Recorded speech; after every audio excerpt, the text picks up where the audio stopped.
Good afternoon, everyone. Got quite a bit to cover at the top here, so appreciate you hanging in there with me.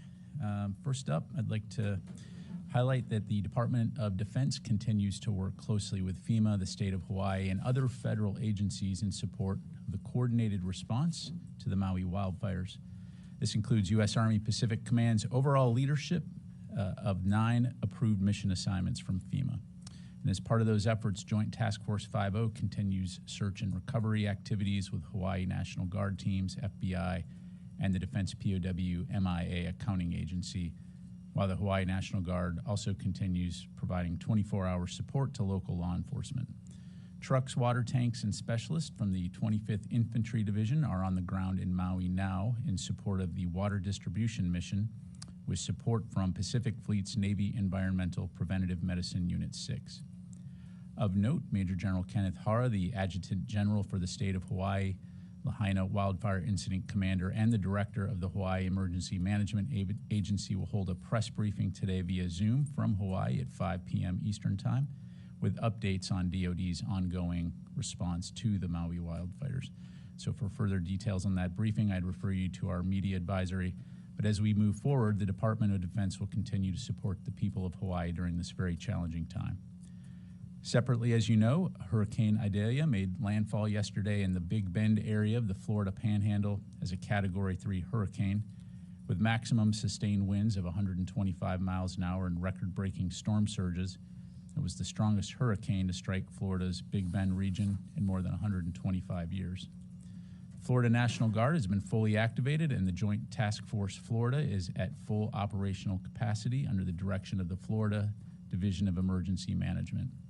Joint Task Force Florida has positioned 5,344 guardsmen, 2,400 high water vehicles, 14 Army Guard helicopters, 23 watercraft, and Red Horse heavy construction teams around the state to provide responsive, sustained support to reduce suffering and assist in the restoration of critical services. Additionally, the North Carolina National Guard has activated 128 guardsmen, pre-positioning them in 51 high water vehicles and other resources at armories in Kinston, Elizabethtown, and Rockingham. The South Carolina National Guard also has nearly 100 guardsmen on duty supporting hurricane recovery operations in that state. The Department of Defense, through U.S. Northern Command, is providing FEMA a federal staging area at Maxwell Air Force Base in Alabama, and NORTHCOM has deployed a defense coordinating officer element charged with coordinating with FEMA in Tallahassee, Florida. The DoD will remain in close coordination with FEMA, state officials, and other supporting agencies as the cleanup and recovery operations continue to develop. Shifting gears, Secretary Austin will meet with the Director of the Defense Innovation Unit, Mr. Doug Beck, today to receive an update on how the organization is charting a new strategic model focused on building a national force for innovation. In accordance with its mission, DIU works to accelerate the adoption of commercial technologies that solve key operational problems identified in the National Defense Strategy.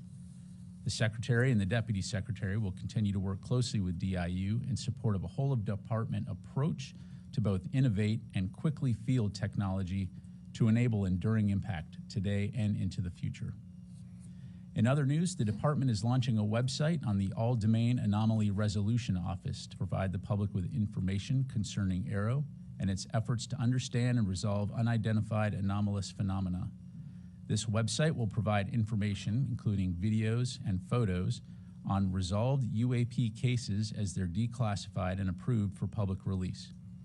The website's other content includes reporting trends and frequently asked questions section, as well as links to official reports, transcripts, press releases, and other resources that the public may find useful. The Department is committed to transparency with the American people on ARROW's work on UAPs. The website will serve as a one-stop shop for all publicly available information related to ARROW and UAP, and ARROW will regularly update the website with its most recent activities and findings as new information is cleared for public release. You can see ARROW's new website at www.aaro.mil. On the personnel front, the Department would like to bid a fond farewell to Undersecretary of Defense for Personnel and Readiness, Gilbert Cisneros Jr., who's been in his position since August August of 2021. The Undersecretary's last day with the department is September 8th. Along with his many significant accomplishments during his tenure, Undersecretary Cisneros reduced prices at commissaries directly benefiting our service members. He promoted the safety, health, and well-being of the force during the COVID-19 pandemic by developing a strategy for the Secretary of Defense that reduced health risks while continuing operations and maintaining DoD readiness. Undersecretary Cisneros spearheaded initiatives to ensure access to reproductive health care and contraceptives, and as the Chief Diversity and Inclusion Officer, he championed the department's goals of fostering a workforce that's both representative and inclusive, while overseeing the development and implementation of several policies and initiatives to build a climate of dignity and respect, while also investing in prevention and education programs to eliminate sexual assault, sexual harassment, and suicide. On behalf of the Secretary of Defense and the entire department, we want to thank Undersecretary Cisneros for his service, and we wish him the best. Additionally, we're also bidding a fond farewell to Mr. Michael Donnelly, the Pentagon's Director of Administration and Management. During his tenure, Mr. Donnelly efficiently oversaw, managed, and integrated the work of two large, distinct, but complementary Department of Defense operations with more than 2,300 employees, 2,000 contractors, and nearly $1.5 billion in operating budgets. Throughout his 27 months in this position, he successfully orchestrated departmental efforts to stand up the Performance Improvement Officer functions to meet the White House Office of Management and Budget Government Performance and Results Act Modernization Act of 2010 requirements, and Mr. Donnelly's deft management ensured the department's strategic management plan fully aligned to the National Defense Strategy and set actionable measurements to effect change. Again, on behalf of the Secretary of Defense and the entire department, we want to thank Mr. Donnelly for his service and wish him well. Finally, let me conclude by highlighting that today marks 2 years since the end of the war in Afghanistan. As you may have seen, Secretary Austin released a statement earlier today in which he highlighted the valor, patriotism, and selflessness of the American service members and civilians who fought and served in Afghanistan over the course of 20 years. The Secretary underscored the service and sacrifice of those we lost, stating, quote, "We bow our heads today in memory of the 2,461 U.S. service members who never made it home, including the 13 courageous troops taken from us in the attack at Abbey Gate in the final hours of the war. We also remember the hundreds of service members from allied and partner countries who lost their lives during this 20-year war," end quote.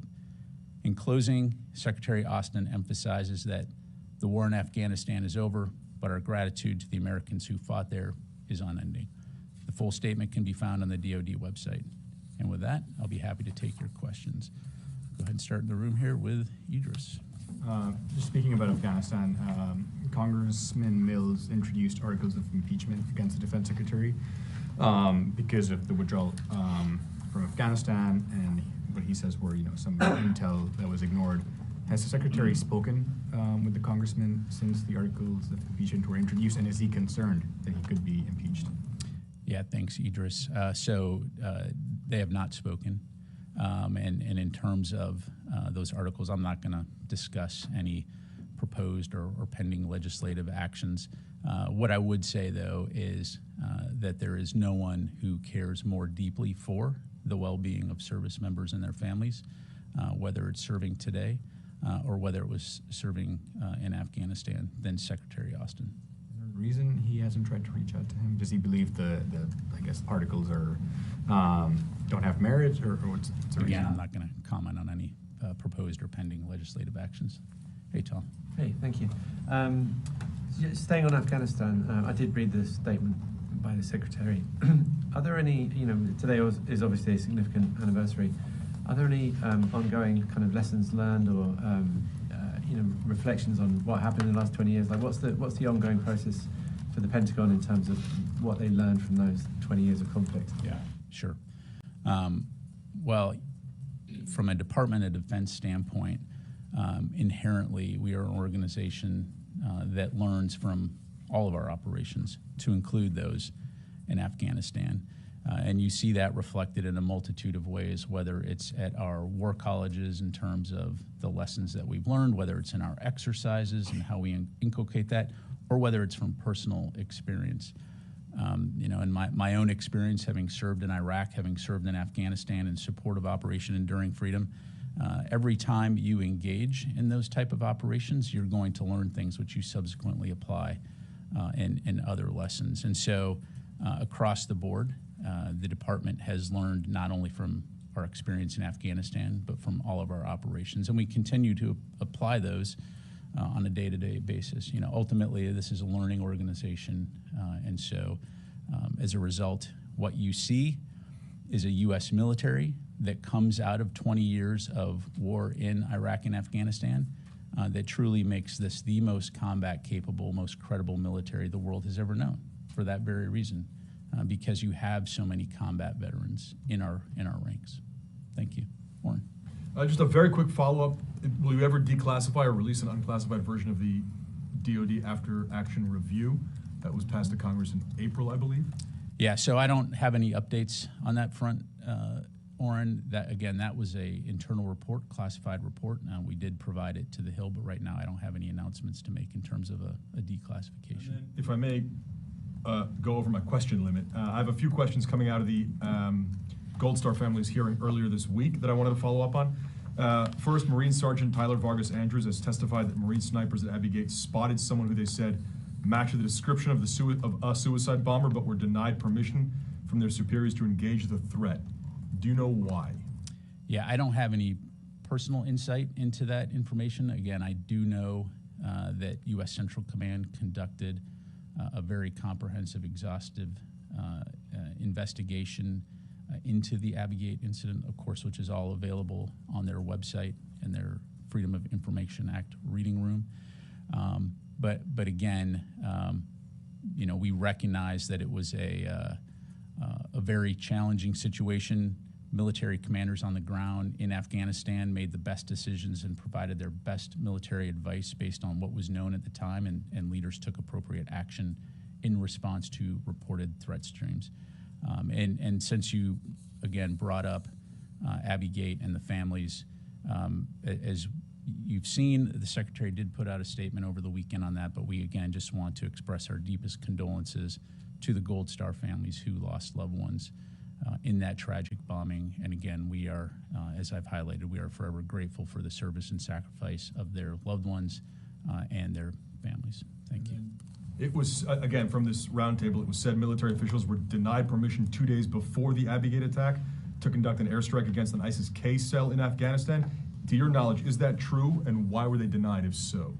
Again, I would point back to the Central Command investigation. I don't have any additional insight to provide other than, again, at the time, over 100 people were interviewed through CENTCOM's investigation.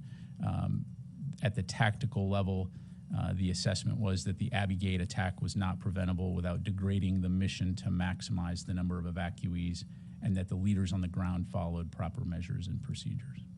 Was the And Chairman your McCall last says question. the last question? Chairman McCall says the U.S. Intel predicted the exact date and time of the suicide bombing. Is that accurate? Again, Orrin, I'd point you back to the investigation. Thank you. Let me go to Liz here. On the UAP website that was released and announced today, how can you ensure that the reported sightings are legitimate and real? How will that be investigated? Can you talk about that process to make sure, you know, people don't put in jokes? Sure. Well, broadly speaking, it's important to understand that first of all, as I highlighted right now, the posting of the website is the next step in this process in terms of ensuring that the public has information and insight into UAPs. And so what you see today is what has been declassified to date. As we move ahead into the future, there will be a subsequent update to that site that will allow DoD service members or civilians to provide reports via a private and secure means. And again, that's a critical aspect of this, is ensuring that information can be received in a way in which it will be properly handled to ensure, again, privacy, both from a statutory and a regulatory standpoint, but then also to ensure that that website and the information there is secure. So this will be something that we'll continue to keep the public updated on. You know, Aero is focused on the facts, taking in information, reviewing the facts, and then when possible, you know, declassifying that information and making it available. Okay, thank you. Go to Janie, and then we'll come over here. Thank you, General. I have two questions, one on North Korea, one on Russia. North Korean Kim Jong-un announced that he was carrying out military command training and tactical nuclear strike exercise to occupy entire South Korean territory. What is your reaction on that? Sure. Thanks, Janie. So, again, we would call on North Korea to refrain from any type of provocative rhetoric or behavior. Again, our focus in working in the region is to work closely with the Republic of Korea and our allies in the region to ensure peace and stability and security. I'll just leave it at that. But you're not worried about their supplies, the provocations, North Korea? Again, between the United States, ROK, Japan, and our other allies in the region, we will continue to be focused on deterrence to deter aggression. We will continue to stay in close communication with one another to ensure the safety and security of our nations. Just again, leave it right there. So let me move on. Yes, sir. I just wanted to follow up on a response to a taken question from earlier this week that said DoD won't be tracking how many people use the non-covered reproductive health care policies and what specifically they're used for. Do service members who want to use these policies have to disclose the procedures they're seeking to their chain of command? Yeah, thanks for the question, Will. So we'll come back to you with some more specifics, but it's important to understand that the Department of Defense sets the broad policy, and then the services will provide the specific instructions on how to implement those policies.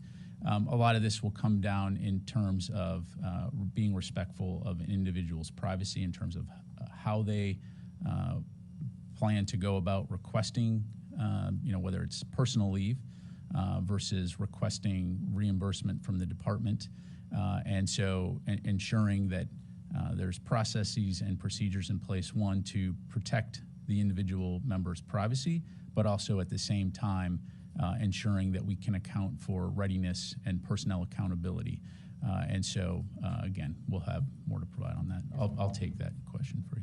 The broader issue I was getting at is there no way to anonymously collect this data? It's pretty key data points, how many people are using the policies and what they're using them for. So if there's any way to release that, that would be yeah. So and to your question, I think we did answer that in the taken question that we provided. So from a policy standpoint, the department will track the number of days used by service member, will track the aggregate total dollar amount used by service members, the aggregate total dollar amount used by all authorized travelers, whether it's service members, dependents, non-medical attendants, and accompanying dependents. Because again, individual cases may vary, so just leave it there. Okay, go to Tony and then go to the phone. On the website, I just want to be clear: civilians can access it, but they can't post their UFO, UAP photos or video on the site. Is that right? That's correct. More topical. The Pentagon is preparing for a CR. Like the rest of Washington. Can you give a sense of some of the preparations going on? OMB today sent up a list of anomalies, must-fund stuff that includes the Columbia-class submarine and extending personal protection to former officials. Are those the major planning actions at this point, or are there more contingency plans in the works? And what impact will a CR have, either 6 month or 1 year, on Ukraine spending? Yeah. So at this point, Tony, I don't want to get into hypotheticals per se when it comes to potential actions by Congress. We are, of course, hopeful that Congress can reach a funding agreement before the end of the year. As you've heard us say many times before, we do need predictable, adequate, sustained, and timely funding. And so the best way that Congress can support the department is to pass a full year appropriation on time.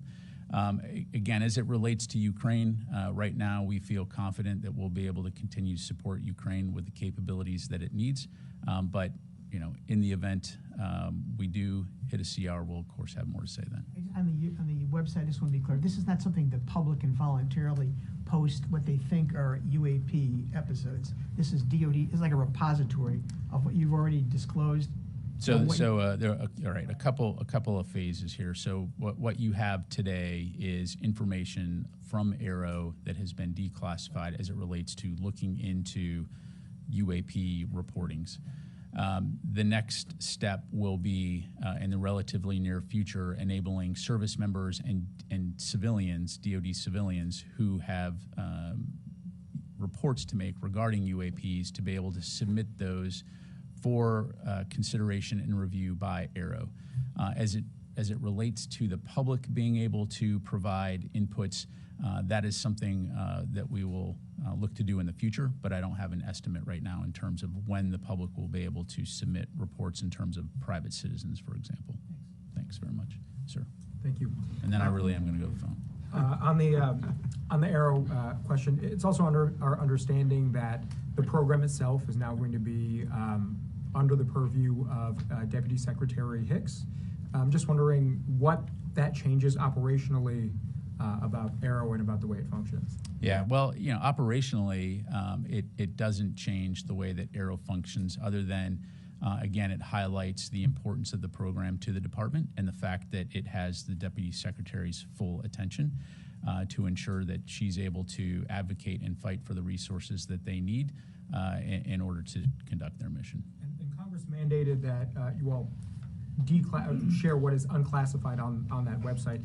There was an amendment to the NDAA sponsored by Senate Majority Leader Chuck Schumer that would have the National Archives declassify its UAP or UFO records.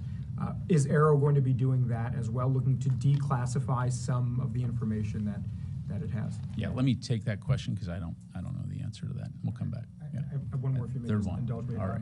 The whistleblower who came forward, former Air Force Intel officer David Grush, the claims that he made in Congress in that congressional hearing were based on interviews he said he had done with 40 people as he was reporting to Aero as well. Are any of those reports going to be published on this website, those interviews, or would any of those people who he allegedly interviewed be made available to Congress? Just to clarify, the interviews that he himself conducted? He said that information that he had was based on interviews that he had done or spoken to people, 40 people or more. I'm just wondering if any of those... Yeah, so again, as I understand it, Aero is very willing to take any inputs or information and to investigate into claims of UAP. And so if that information is made available to the department, certainly we'll take a look at it. In this particular individual's case, I do not know whether he has provided it to Aero to review or not. But again, broadly speaking, this office, for obvious reasons, is going to take this mission seriously. They are taking it seriously, and so would be willing to look at anything that's provided. So thank you very much. All right, let me go to the phone, then I'll come back to Brandy here. Chris Gordon, Air and Space. Thanks, Pat. Two questions, one on China and one on Afghanistan. A spokesman for the Chinese Ministry of Defense said, quote, military-to-military communication between China and the United States has not stopped. Additionally, China's defense ministry said there was, quote, effective, unquote, communication. Is that correct? At what level and what type of communication is occurring? China says high-level talks cannot occur because of sanctions. The U.S. says that's not an issue. So how does that situation get back on track? And then on Afghanistan, does the U.S. believe it can still conduct over-the-horizon strikes, or was that level of capability perhaps wishful thinking? Thanks. Yeah, thanks, Chris. I kind of had a little bit of difficulty hearing the first part of your question, so I'll answer, and if I don't give you what you need, let me know. As it relates to communication with the PRC, again, as you highlight, from a United States standpoint, there is nothing preventing the PRC Minister of Defense from communicating with Secretary Austin. And again, that is, we will continue to seek open lines of communication. I will highlight that Admiral Aquilino, the Indo-PACOM commander, recently met with PRC officials at the 2023 Chiefs of Defense Conference in mid-August in Fiji. That conference was co-hosted by the commander of the Republic of Fiji Military Forces and brings together military leaders from throughout that region. I'd refer you to INDOPACOM for details on that. But again, the broader point here being is that we are going to continue to do everything we can do on our part to maintain open lines of communication, to reduce the potential for miscalculation, and ensure that we recognize that we have a relationship characterized by competition, but we do not want a relationship that results in conflict. And then on Afghanistan, the short answer to your question is yes. We do maintain over-the-horizon capability, and we'll take appropriate measures as necessary when it comes to safeguarding our homeland and protecting our national interests. Thank you. All right, come back to the room. We're going to go to Brandy, and then we'll come over here. Yes. Thank you, Pat. Hey, Back to Aero, 2 more questions. Is Dr. Kirkpatrick and his team set to deliver their next mandated report to appropriate congressional committees with updates on their ongoing cases of UAP investigations, and if so, when? Yeah, I'm not going to provide a date from the podium here, Brandy, but I will say that we expect that report to be delivered relatively soon. And so, of course, when we do, we'll let you know. And then just given the momentum, I feel, around UAP transparency, would Deputy Secretary Hicks or the department commit to regularly briefing us on Aero's updates? Thanks, Brandy. So we will, by evidence of this website, we will do everything we can to ensure that the public has information as it relates to UAP that's releasable, that's factual. And so, we will commit to providing timely, accurate information on this topic again as it becomes available. Patrick available to the press? Again, I'm not going to do scheduling here or action officer work here from the podium, but again, we will continue to keep the public informed on this important topic. Thank you very much, Mike. Has the Secretary spoken with Grant Shapps, the UK's new Defense Secretary? If so,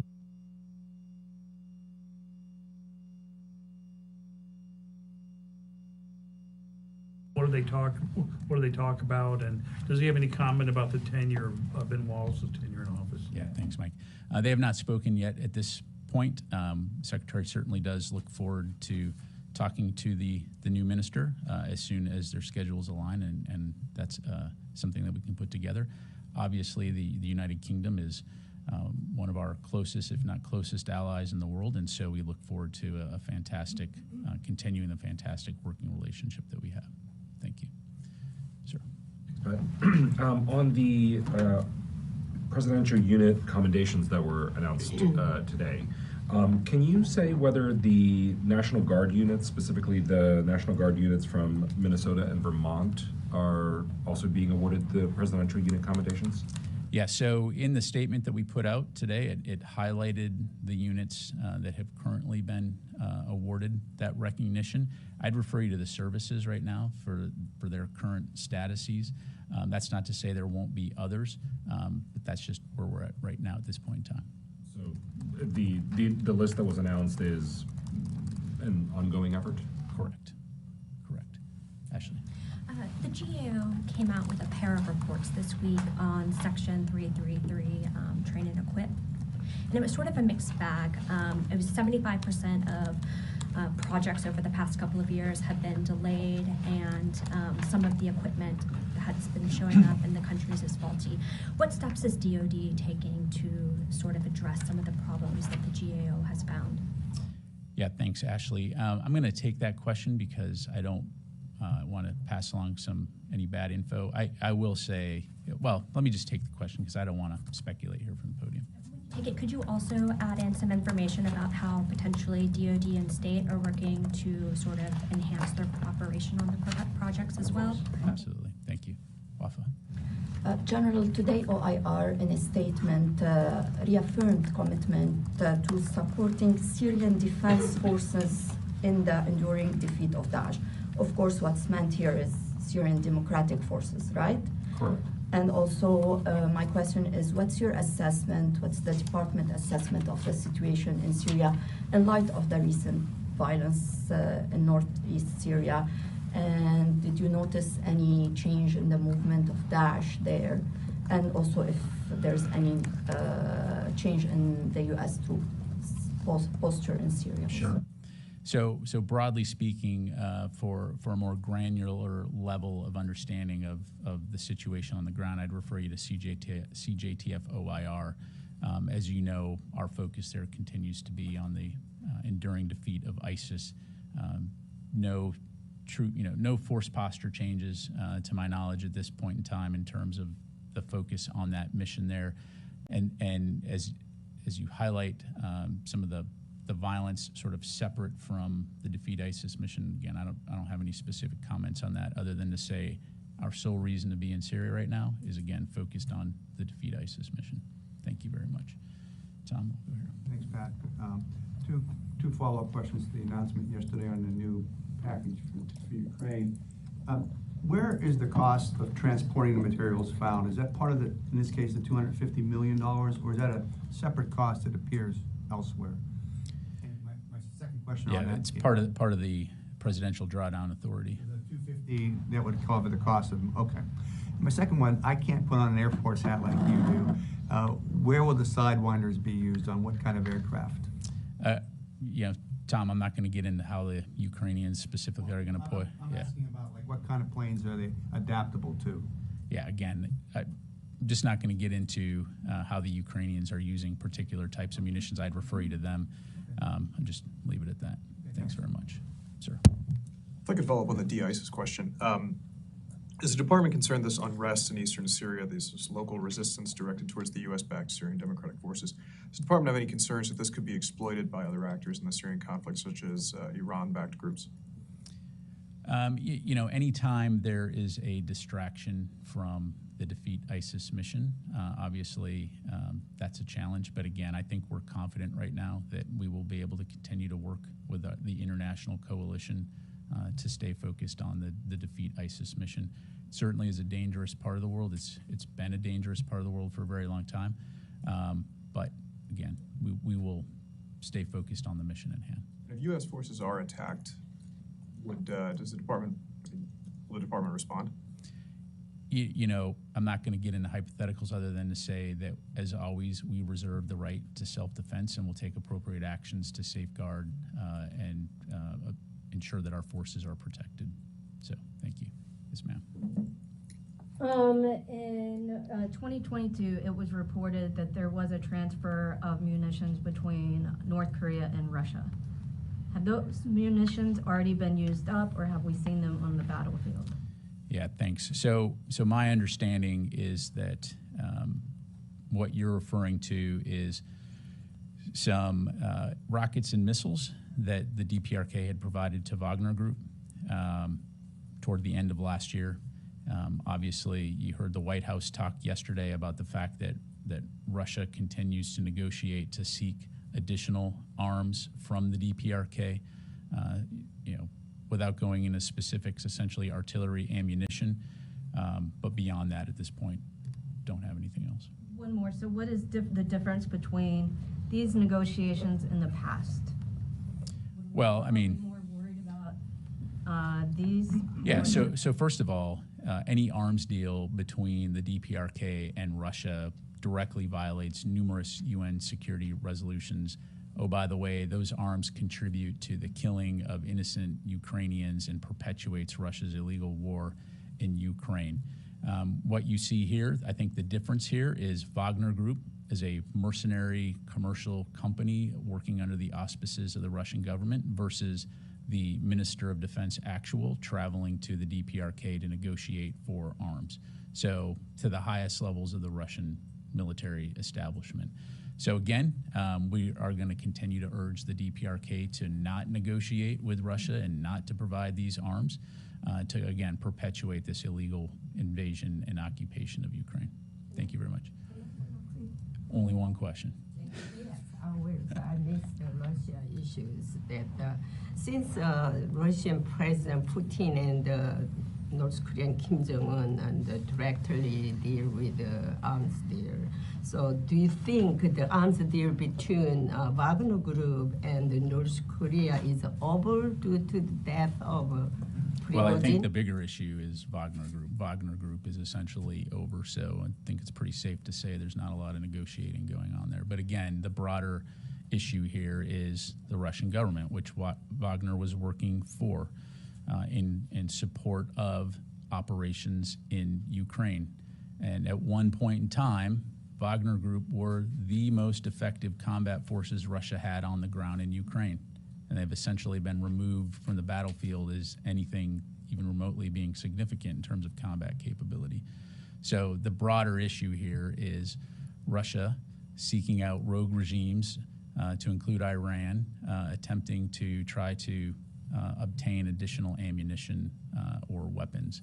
And so again, we call on North Korea to not negotiate with Russia or provide any type of ammunition which could kill innocent civilians in Ukraine. Let me go to Goyle here, and then I'm going to go to the phone. Two questions, please. One, next week G20 will take place in New Delhi. Indian President Biden and 22 other global leaders will be there, and President Putin will not attend the meeting in New Delhi.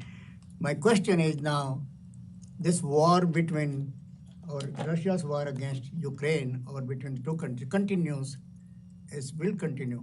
Are we heading to a bigger war, or do you think G20 and now is the time to end to this war, because millions and millions of people are affected or affecting every day from this war in one way or another way?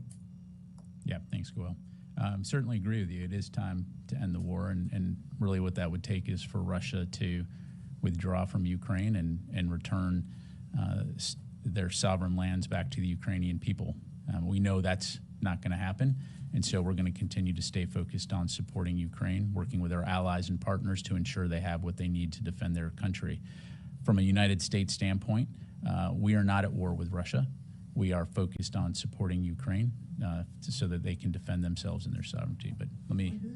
Out of this, that President Putin will not be among these 22 leaders for this important G20 meetings? I think that's a question for Russia. Yeah, I got to move on. Let me go, James.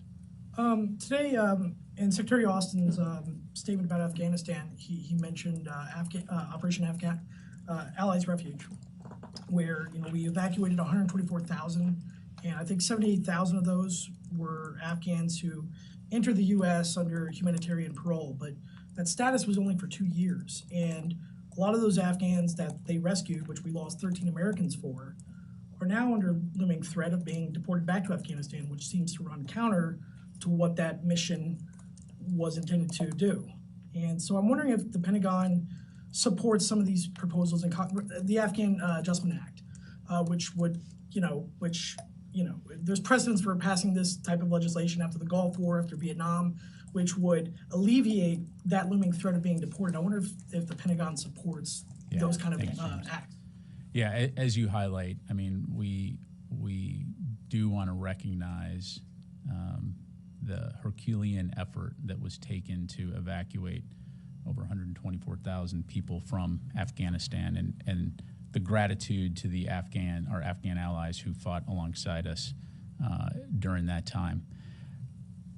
Again, I'm not going to get into, and it would be inappropriate for me to comment on any type of pending legislation, but I would say from a Pentagon standpoint, we understand the commitment that we made to our Afghan allies, and we understand the importance of taking care of these individuals and their families that have come to our country. And I know that is a sentiment that's shared across the United States government. So when it comes to specific programs and visas and things like that, certainly I'd refer you to the State Department to talk about that. But again, broadly speaking, the Department of Defense appreciates what our allies did alongside us in Afghanistan, the sacrifice and the burden that they shared as we fought together, and we are supportive of ensuring that we take appropriate care of these individuals. Thank you very much. Let me go to the phone here. I'll come back to the room. Heather from USNI. Great. I was wondering if there's any damage estimates right now for any of the bases that were affected by the hurricane in Florida and Georgia. We're not aware of any significant impacts of the hurricane on any of our DoD facilities, to include ships and aircraft that would hinder our operational capabilities. I would encourage you to stay in contact with the services as they do their post-storm analyses. But again, right now, we're not aware of any significant impacts. Thank you. Got time for a couple more. We'll go to Ro. I have a question on U.S. command structure in Japan. So last year, Japan decided to establish a permanent JSDF joint headquarters. And in the U.S. side, last December, NDAA for 2023 recommended the establishment of joint force headquarters in the area of Indo-Pacom. So my question is, what do you think about the possibility of changing U.S. command structure in Japan? Sure. At this moment in time, I'm not aware of any changes to the U.S. command structure. Certainly, if we have any updates to announce, we will. But yeah, that's where we're at. Okay, time for a couple more. You and then you. Yeah, so continuing on the hurricane in Florida, on social media, the Florida State Guard, the Florida State Defense Force, which is separate from the Florida National Guard, said they're helping respond to the aftermath of the hurricane as well. Do you have any details on if and how they're integrating with the Florida National Guard or dividing and conquering their response? Yeah, I really don't. I'd have to refer you to the state of Florida for any questions on that. And then I'm sorry, I know I pointed at both of you. Yes, sir. Thank you, General. On the coup in Gabon, real quickly, do you have any updates regarding the situation on the ground and the safety of President Bongo and his family? I don't have any updates to provide beyond what you've heard the White House and State Department say. Obviously, we're continuing to follow the developments there closely. All of our DoD personnel assigned to the embassy are accounted for and safe. So as we have significant updates to provide, we certainly will. And then last question will go to Tony. The Aquilino meeting with the PRC official, did DoD, do you read any particular significance into that, given that you've had a lot of difficulty communicating with PRC on a lot of issues, including Secretary Austin? Might this be the beginning of more ongoing dialogue, or too early to tell? What's your take? Yeah, I mean, I would certainly hope so, because as we've said from the very start, I mean, we are always going to keep the lines of communication open. Communication is important, particularly when you have two large militaries operating in the same area, and it's important that we have those channels of communication to prevent potential miscalculation. And so, in terms of reading into this, again, I'm glad to see that that the PRC is willing to engage from a communication standpoint, so that we can keep those channels open. This is the first time, though, in a number of months or years that any kind of dialogues occurred between the U.S. and PRC? No, that I wouldn't say that that's accurate. As you know, Dr. Ratner recently did a bilateral discussion, and there's been communication at lower levels, but certainly we welcome that higher level communication between the commander of Indo-Pacom and PRC officials, again, to keep the channels of communication open. Thanks. Hey, before we conclude, I would like to just take a quick moment to recognize one of our longtime defense correspondents, Paul Shinkman at U.S. News and World Report, who is taking a hiatus from journalism to pursue a new opportunity in government. Paul had been with U.S. News since 2012, covering the U.S. military and national security issues around the world, to include in Iraq and Afghanistan. So on behalf of DoD, we want to wish Paul all the best in his next chapter and express our thanks for his efforts to report on and inform the public about the activities and the operations of America's military and our Department of Defense. Thank you very much, ladies and gentlemen.